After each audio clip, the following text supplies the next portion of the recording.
Today we're going to talk about the Jetsons because we're going to move a little bit different. Last week we did an income statement. Today we're doing a balance sheet.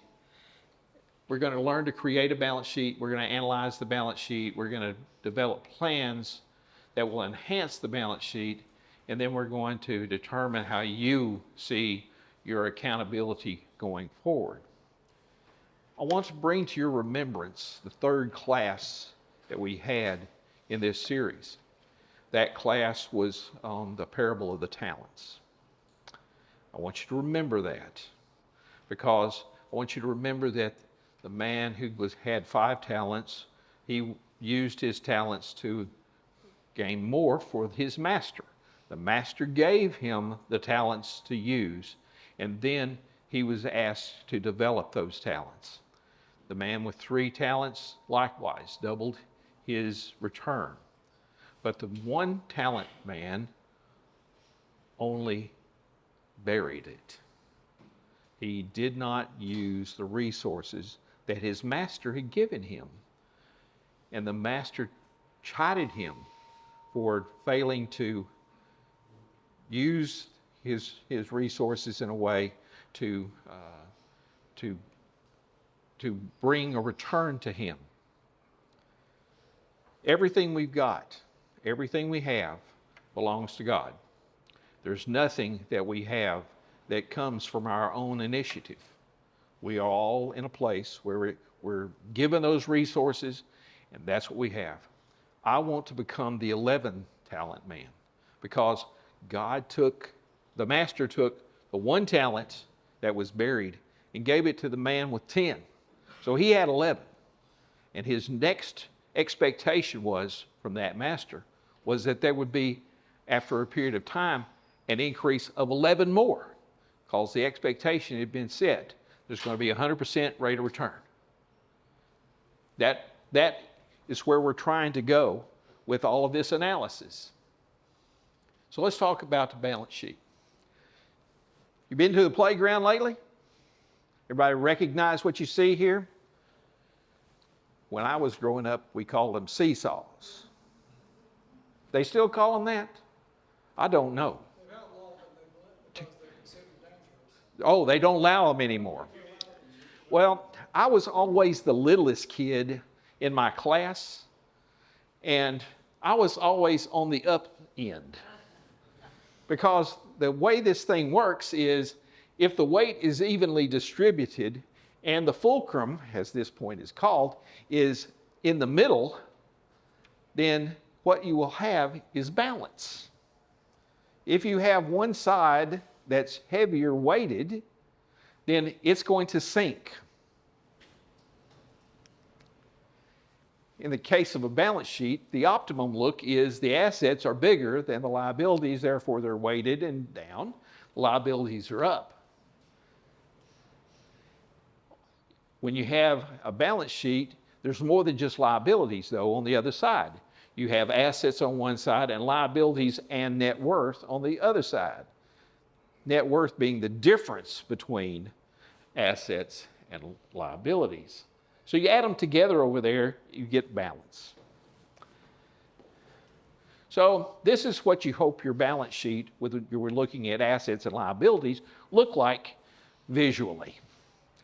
But to bring up a remembrance of Apollo 13, if it doesn't look like that, if it looks like the liabilities outweigh the assets, we have a problem. When you're making a balance sheet, you need to be concerned about the purpose for its use. You need to be realistic. You need to be conservative in your valuation. You don't need to say your $200,000 house is worth $1 million. You don't expect that of the appraisal district. The people you're providing a balance sheet don't expect it either. You need to don't include things that, if you were forced to sell them, have no value. My wardrobe, when I die, has 0 value. I'm not going to wear it anymore. I will have better clothing in the hereafter. And we need to be accurate about what we owe. What you owe not only includes the principal that you borrowed initially, but it includes all the interest that you haven't paid up until the point that you're making the balance sheet, including the ones that you haven't received a bill for. This is the two sides of a balance sheet: the assets, the liabilities, and the net worth. On the asset side, we have cash in financial institutions. That's all of the cash you have in the financial institution. Now, when you have cash in a financial institution, you have some that's based for transactions, such as what you have in a checking account. Then you have that's considered investment, savings accounts, CDs, that sort of thing. But it's all cash in the financial institutions. It does not include bonds and stocks and mutual funds. Those things have a degree of risk associated with them that is different than the money that you keep in cash in financial institutions. The market value fluctuates, and sometimes the value is less than what you paid for it. I've experienced that recently. And then you have cash value whole life insurance policies. If you have bought a cash value accumulating policy, you stop paying for it after a period of time, and that whole life policy earns a rate of return. We'll talk a little bit about that more later. Then you have your vested interest in a 401k as opposed to what you think is in the 401k. You've got health savings and flexible spending accounts that are designed to defray certain current expenses regarding health insurance and medical expenses. You've got jewelry and art, possibly. The best art is the pictures my grandkids draw, and they hang on the refrigerator. You've got vehicles, and sometimes you think you own a vehicle. Let me tell you, it's God's, and sometimes the vehicle owns us.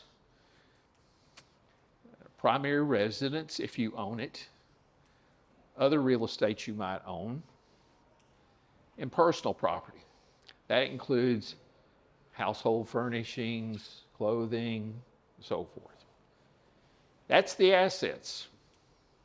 And there might be some others, not a timeshare. You have liabilities, credit card debt, personal unsecured loans, personal secured loans, vehicle loans, mortgage loans, student loans, whether it's government guaranteed or private. A word about that, the government's guarantee may end up taking it away from you, but don't count that chicken before it comes home to roost. And then you have other loans potentially, ones that you might be tangentially obligated for. If you ever signed a note for somebody as a co-maker, I don't recommend it, but you could have that. You might be part owner in a business and have business debt that you've signed personally. That would be on your balance sheet as well. So, you've got a sheet of paper here, and it's a 2-page scenario about the Jetsons. It's over there next to the donuts.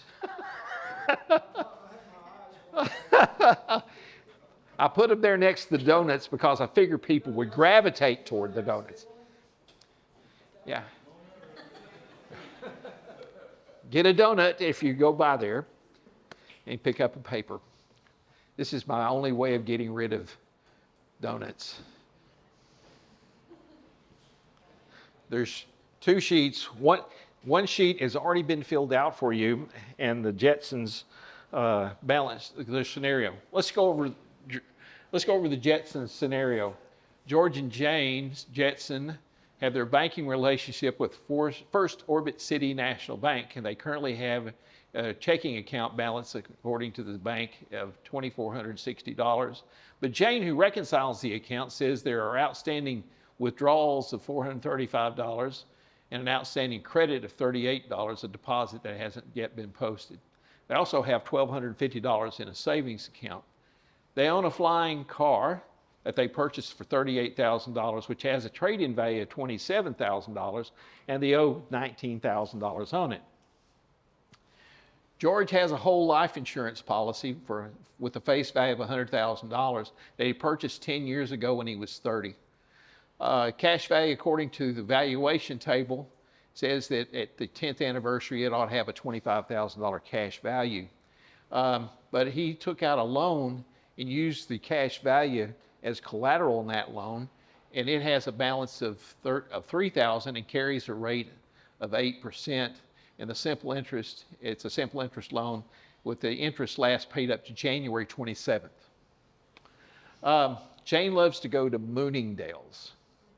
Now, lest you think I'm making this up, my wife did research about the Jetsons, and she found out that Jane liked to go to Mooningdale's.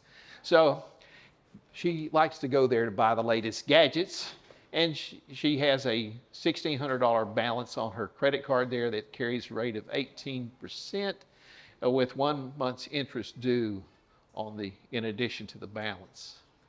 Jane and George have a condo in the Orbit Sky Tower. They paid $350,000 for it 8 years ago.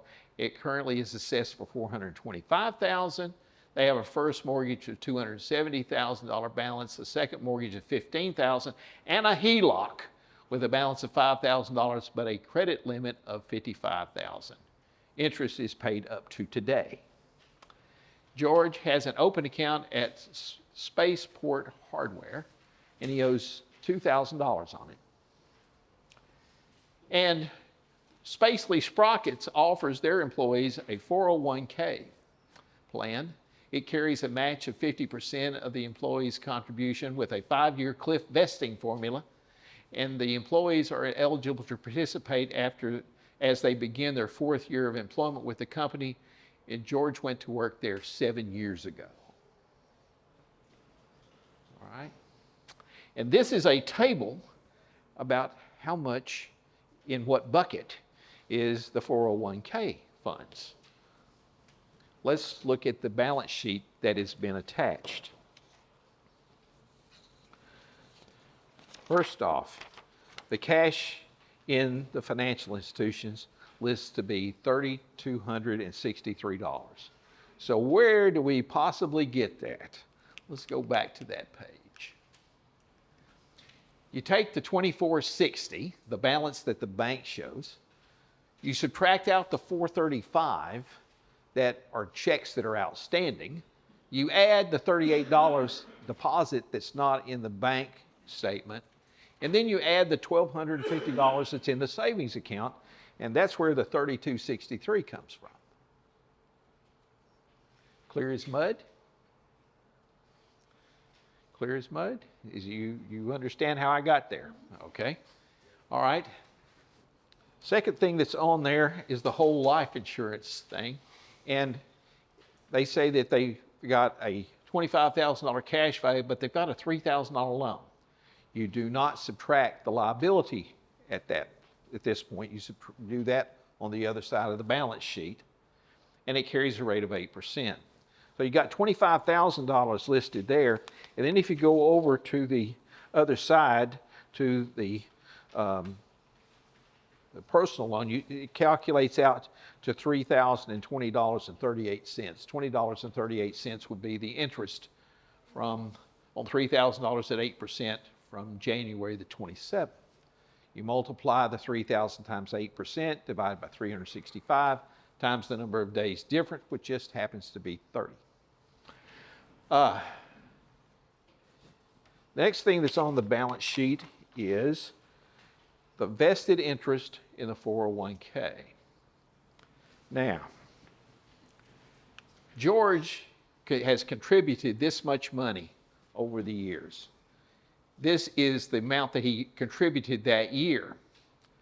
And George has had over this entire period, we've used a rate of return of 5%. No losses, always 5%, okay? And during years 1, 2, and 3, he's deposited a grand total of $15,000. And he got 5% rate of return on that each year. And at the end of the value at the end of the third year is $16,443. And nothing is in the sprockets, Spacely Sprockets column, because they haven't matched anything yet. And once they start matching, under a 5-year cliff plan, you earn 20% the first year, 40% the next year, and this is cumulative. If they had $4,000 put in from the company, the first year that you were in that, you'd have 20% of the $4,000. If they put in an additional $4,000 the next year, you'd have 40% of the $8,000. So you go back each year and you reclaim a portion that's already been contributed. So at the end of 5 years, anything they put in there is going to be yours. Why would a company do that? Huh? Retention, that's right. Small raises, great benefit. And they get to use your money. All right? So at the end of this table over here, you come up with the vested interest to be $68,896.59, because at the end of these 4 years, he's 80% vested. Even though the Spacely Sprocket amount, when added to the balance that has been contributed to the market value of George's, actually is $72,000. The next year, this amount will automatically go up to $72,000 plus anything else they contribute, which at this time would be 3% of whatever George contributes. So that's where the $68,000 comes from. Back to the vehicle law. Vehicle. They own a vehicle that costs them $38,000, has a trade-in value of $27,000. What's that $38,000? The difference between $38,000 and $27,000. What is that? Depreciation. The value went down. Driving cars off of the lot, the depreciation ends at the entry to the road. Okay? That's the biggest day you're going to have depreciation. But you don't put ever the purchase price unless you're still on the parking lot. Or you've signed the papers, but you haven't taken delivery. So $27,000 would be the amount of the value. And over on the other side, you'll see the $19,000 loan. Then we've got the house, $425,000. That was the valuation that was listed there. Now, what do they have in mortgages? Well, they have outstanding balances on the mortgages of the 270, the 15, and the 5. But they couldn't get more than $55,000 in the state of Texas, because in the state of Texas, you can't go over 80%. So if you add all that up, you're going to get 80% of 425. They must have recently taken out the HELOC. That's the reason. Now, all those liabilities add up to $315,000. And you take the $315,000 and subtract it from the assets on the first side, which amounted to $549,000, and that's where the net worth comes from, the $233,515.21. Okay?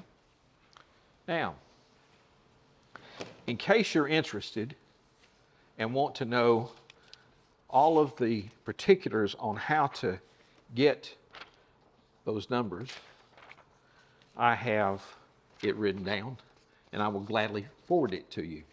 But I didn't think you'd want that in the class. But let's think about the balance sheet that we have now in front of us for them. We need to be able to decide, is this good or is this bad? Is this good or is this bad? So what do you think?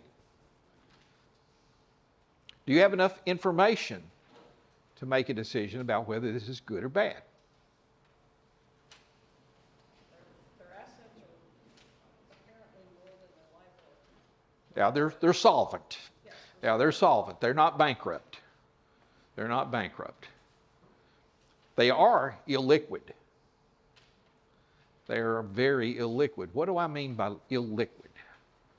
If they had to come up with $7,000 in a flash, what are they going to do?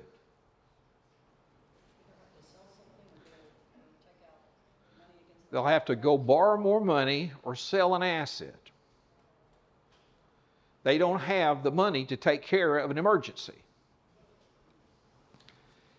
If you'll recall, when we were talking about the income stream and allocating where cash goes, we suggested that you needed to have some place between 3 and 6 months as a buffer in liquid assets, money you can get to real easily.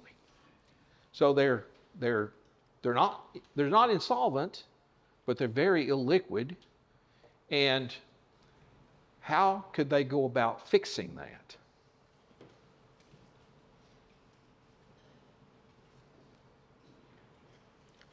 What would you think they might want to do?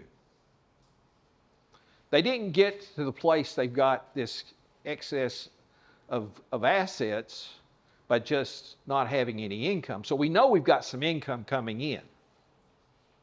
We don't know how that income is being used. But what we probably would suggest is that you change your distribution of your income to get rid of the debt. First and foremost, get rid of the debt, but also build up the liquid assets. Now, probably some of you who have 401ks know that you can go and borrow on a 401k. You can even make an emergency withdrawal from a 401k. The bad news is those actions have costs associated with them. And the costs can be substantial. If you're less than 59 and a half years old and you take money out of a 401k, you're going to pay a 10% tax on it off the top, plus it's going to be considered income to you in your tax return, and that's double taxation on that. They could, however, though, start now redistributing their income to make themselves more liquid and reduce the short-term debt. I would suggest to George he stays away from the hardware store. Jane might want to stay away from Bloomingdale's. That's a good way. If you don't go to the store, you don't spend money. Well, at least that's the theory. Right, Amazon lovers? Okay. What about their strengths? What about their strengths? You see some strengths in there? They're putting money away for retirement. They are putting away money for retirement. That's the earthly retirement. The unfortunate thing about this balance sheet is it doesn't show the eternal retirement. Oh, by the way, I don't think we're going to be retired in the hereafter. So when you're retired now, rest up. The busy days are coming. They are saving for retirement. But I always wondered, I couldn't tell when I looked at the narrative, at the scenario, whether or not they were doing the investment right in the 401k. Are you aware that there's such a thing called a Roth 401k? Does your employer offer a Roth 401k? What would a Roth 401k do for you, and how would it be administered in the scenario that we had with George's 401k? George would be able to put his into a Roth, and the taxes would be paid at his current tax rate. Okay? It's taxable income.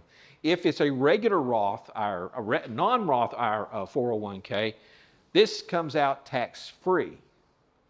Now, what does that mean? Well, let's see here. I looked some information up on a trusted source, AARP.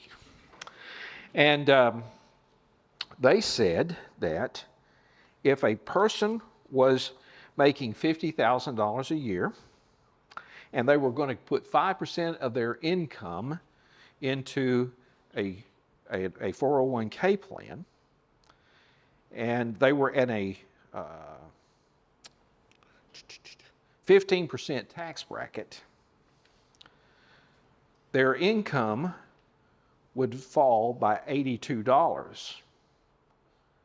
But they would, let's see, the contribution would be $96, but the pay would only fall by $82. That difference in that 96 and the 82 is the tax savings that they had. Okay? If they didn't put it into a regular 401k, they put it into a Roth, the whole $96 is gone down. So it's not that much different in today's environment in savings. Now, if you're up on the upper end of the income scale, it might make a bigger difference. But the thing that you've got to worry about is when you start making the withdrawals. Because if you take the money out of a Roth 401k or a Roth IRA, you don't pay taxes on it. It's tax-free income. It's already been taxed. The earnings is tax-free. You don't pay taxes on the earnings. The problem that the businesses find, and the reason that a lot of them don't offer a Roth 401k, has to do with the fact that they have to add this contribution into your income. And because you're not earning it all every year, it causes them a bookkeeping nightmare. So what they do is they put your contribution into the Roth and the match into a non-Roth. Okay? So you're still going to be taxed when you pull out their part. Is that clear as mud? If it's in a CD, you can have a IRA in a tax exempt, and it can be Roth. You can have a Roth. You can have an investment tool in a CD inside of a Roth account or in a regular IRA account. And it's treated the same as I described with the Roth versus the non-Roth 401k. So there are a lot of people now who are suggesting that if your taxable income is low and you can afford to pay the additional tax, you can take money out of a regular IRA and convert it to a Roth by simply paying the tax on the amount that you withdraw. And you can control how much your tax is going to be by knowing what your income is for that given year and go in and move the money. And the earlier you do that in your life, the better off you're going to be. There is a point at which it does not make sense. I passed that point several years ago. But it doesn't make sense. But if you're young, it's good. Yes, sir. So if you do pull from a traditional to convert it to Roth, do you pay both taxes like you would if you, on a standard withdrawal? No, you don't pay the penalty. You can convert a regular IRA below age 59 and a half to a Roth IRA, a conversion Roth IRA, just by paying the tax at your current tax rate. Whatever you withdraw will be added to your taxable income for that given year. and it's the year you actually do the transaction. So if you make the decision on the 31st of December, I'm going to do this, and you don't actually make the transaction until the 2nd of January, it flipped over to next year. So think about it before the last day of the year. It takes a little time to process these things. Okay? All right. I want you to do me a favor. Right now, if you got your cameras, scan this code. Please, scan this code. If you scan this code, you will have the opportunity to tell the people who matter how bad my class was. On the other hand, if you enjoy the donuts and you feel gracious, you can fill in the blanks. Just do that, and I don't know what you're supposed to do with it after you filled it out. Does it do it on a line online where they can? It's an online survey? Okay, great. So I can't see it. So be truthful. Brutally frank, as they said.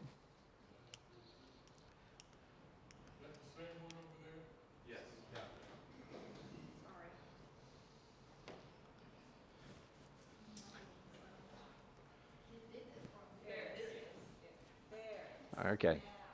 All right. While you're playing with your phones, I want to go. Let's talk about potential action plans. We've talked about a bit about the ways investing. We've talked about retiring debt, saving to become more liquid. Let's talk about your plan. Your plan. This is where the rubber meets the road. Last week, we talked about redistribution of income that you receive.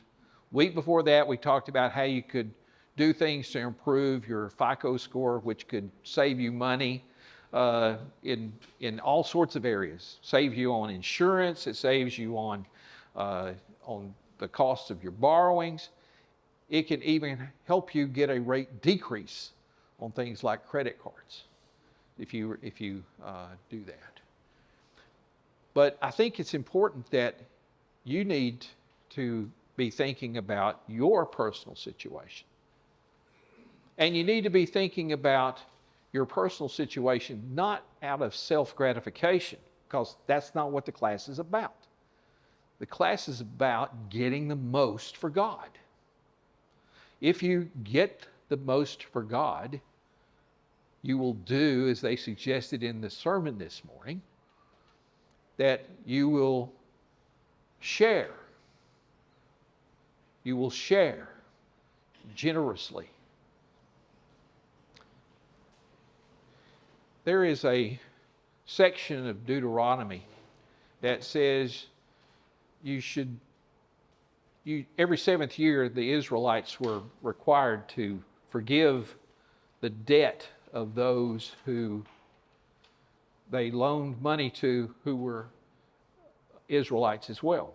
They could collect money from those foreigners, but they had to forgive the debts of those that were done. And it was done every 7 years. And what do you think might have happened in year 6.5? What do you think would happen to the Israelites who needed to borrow money in the year 6.5? What do you think those nasty bankers that were Israelites would do in the year 6.5? You think they'd be more generous to take care of it? Would you want to have a 6-month repayment term or a 5-year repayment term on that car you want to get? After all, the banker's going to think about what it costs them when they have to forgive that debt. Now, in the United States, we sort of fixed that. Oh, you may not have heard. In the United States, they still have a 7-year rule. Were you aware of that? The bankruptcy rule. You can only file bankruptcy once every 7 years. And if you file bankruptcy once, number one, it's hard to get yourself reestablished from a credit standpoint afterwards, particularly as you're approaching that 7-year point after that first filing. So their market conditions sort of take away that your ability to recover. However, some ingenious people in the financial services industry have decided they were going to charge enough interest that over a 7-year period, they would overcome anything they had to write off. It's called plastique. You can, some people have rates, it's a credit card. If you have challenged credit, bruised credit, you might find yourself paying as much as 30-40% annually on that money that you're borrowing from them. That's why it's so advisable to get rid of the debt. I mentioned that I struggle with weight. And I've struggled with weight for a long time. And I have found that I need people to encourage me. My wife encourages me to eat. My mother, when I was growing up, says, "You got to clean that plate, boy." There are people in China that would give their eye teeth for it. But I struggle with weight beyond that. And I tried going to the gym, and there's all these slim people on the machines, looking good, doing their thing. Nothing more intimidating than seeing someone sweat better than you can sweat. I like to be social. Love life groups. We eat in our life group. You don't know how hard those meals are. So I save up during the week. I cut back so I can chow down on Sunday nights. But I need support. I need support. One of the things that I'm hoping that we can do is that we can establish accountability relationships. If you are personally struggling, you don't have to tell me today, you don't have to tell me tomorrow, but at some point in time, you may want to call on somebody that you trust to keep your information confidential, and you might want to talk to them about your personal situation. I'm telling you today, I make myself available for that purpose if you ask for it. I am not advertising, I'm not charging. It's voluntary on my part. And if you want to sit down and talk about it weekly, monthly, daily, whatever you want to do, we can do it. I'm just simply saying sometimes the best way out of a bad place is to walk with somebody who's been there and done that. And I'm here to tell you, I've made every mistake that's possible. Really bad ones. Really bad ones. I hope that you found the class to be beneficial. I really do. It's been a different sort of a class. It has. I know that. But I always want you to remember this too. The reason we're doing it is it makes us better people. It makes us people who are supportive of the mission of doing God's work. And this is a way for you to be the hands and feet of God by supplying the resources and making those resources available that God has asked you to take charge of. Put them to work for Him. So my speech is over a few minutes early. You got extra time to fill out your form, and I do appreciate you being here. I hope it's been a blessing to you. Thank you.